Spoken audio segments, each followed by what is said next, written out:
Shalom warga kerajaan, tidak terasa kita sudah sampai di seri perenungan kitab Ayub pasal yang ke-9. Dan pasal yang ke-9 ini bertema berserah pada kedaulatan Tuhan. Nah, Ayub pasal yang ke-9 ayat 4 dan 32 berkata, Allah itu bijak dan kuat, siapakah dapat berkeras melawan dia dan tetap selamat? Karena dia bukan manusia seperti aku, sehingga aku dapat menjawabnya.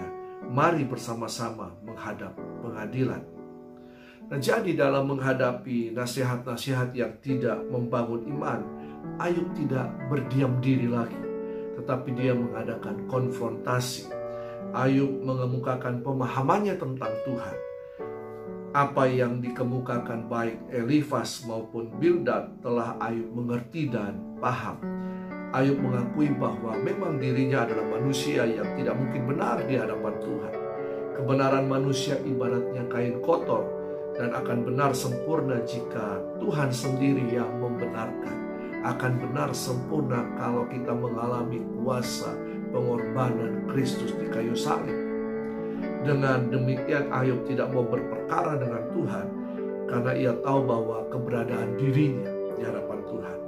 Ayub tidak berusaha juga untuk menggugat perkaranya di hadapan Tuhan karena ia tahu bahwa Tuhan tahu apa yang dialaminya, sehingga hal yang harus ia lakukan adalah hanya memohon belas kasihan Tuhan saja. Dalam bukunya The Lion and the Witch and the Wardrobe, C.S. Lewis menggunakan figur singa sebagai perlambangan Tuhan. Lewis menggambarkan kemahakuasaan Tuhan sebagai sesuatu yang mendebarkan, namun juga meneduhkan. Mendebarkan karena kita tidak dapat mengatur Tuhan. Meneduhkan sebab ia baik. Ayub harus berdiri di hadapan kedaulatan Tuhan sebagai ciptaan. Ia berada dalam posisi yang lemah. Namun walaupun demikian, Tuhan masih berkenan mendengar seruannya. Ingat, Tuhan masih berkenan mendengar setiap seruan saya dan saudara. Berserulah kepada Tuhan. Jadi dalam kedaulatan Tuhan, mungkin kita bisa protes atau menggugat Tuhan karena keadaan hidup kita tidak sesuai dengan apa yang kita inginkan. Mungkin kita merasa tidak ada dosa, tidak bersalah, kita sudah melakukan apa yang dikehendaki oleh Tuhan. Kita sudah hidup benar, kita sudah berkorban kita sudah melayani, tapi masih ada masalah maupun hal-hal yang penderitaan yang kita alami dan menimpa kehidupan kita. Ayub mempertanyakan ini di hadapan Tuhan karena ia merasa tidak bersalah. Tetapi kita tidak dapat mengatur Tuhan karena ia tahu apa yang harus dilakukannya bagi kehidupan kita. Kita tidak tahu apa yang terjadi ke depan, tapi Tuhan sudah punya rencana. Tuhan sudah punya rancangan yang indah atas hidupku dan atas hidup saudara.